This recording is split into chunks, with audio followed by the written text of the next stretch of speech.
आप देख रहे हैं उड़ान विद प्रदीप सिंह।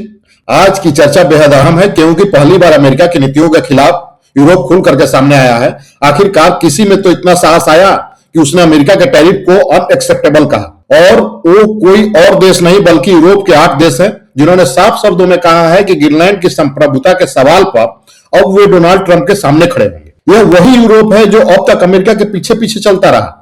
फ्रांस और ब्रिटेन जैसे देश जिनके पास खुद न्यूक्लियर हथियार है, दुनिया की ताकतवर न्यूक्लियर सबमरीन है, फिर भी हर बड़े फैसले में वाशिंगटन की ओर देखते रहे।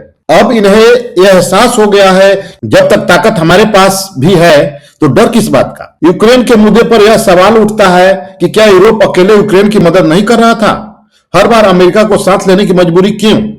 असल में जो गुट बना करके दबदबा दिखाने की राजनीति थी वही अब घर के अंदर टकराव बन चुकी है। अमेरिका ने जिस टैरिफ हथियार से दुनिया को डराया, आज वही हथियार उनके सामने सहयोगियों पर चल रहा है। अमेरिका के भीतर भी सवाल उठ रहे हैं। एक अमेरिकी सीनेटर तक कह रहा है कि ग्रीनलैंड लेने की धमकी दे करके हम अपने सबसे करीबी सहयोगियों को तोड़ रहे हैं। यह कदम केवल और केवल रूस को फायदा पहुंचा रहा है। भारत के लिए यह स्थिति एक बड़ा सबब है। भारत ने पूरे घटनाक्रम में संयम रखा, ना उस्कावे में आया, ना बयानबाजी की, और आज साफ दिख रहा है कि शांत रहना ही सही रणनीति थी। अब तस्वीर यह है कि Denmark, Norway, Sweden, France, Germany, UK, Netherland और फिनलैंड सब एकजुट होकर के कह रहे हैं कि ग्रीनलैंड डेनमार्क का हिस्सा है और नाटो के भीतर किसी सहयोगी को धमकाने की कोई जगह नहीं है। ट्रंप की प्रतिक्रिया सीधी धमकी में आई।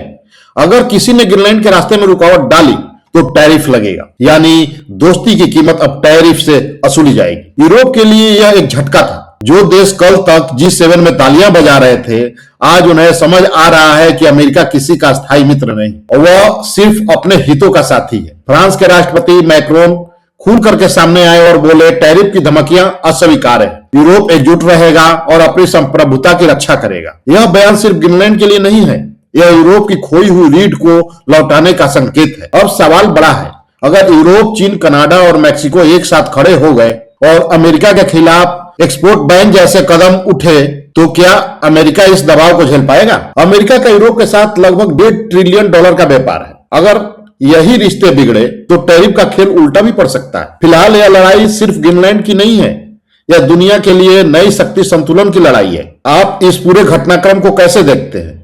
क्या यह अमेरिका की रणनीतिक भूल है या यूरोप की देर से आई जागरूकता? अपनी राय कमेंट्स बॉक्स में जरूर लिखें। चैनल पर नए हैं तो उड़ान विद प्रदीप सिंह को सब्सक्राइब करें और इस चर्चा को ज्यादा से ज्यादा साझा करें। मिलते हैं एक नई उड़ान के साथ। धन्यवाद। जय हिंद।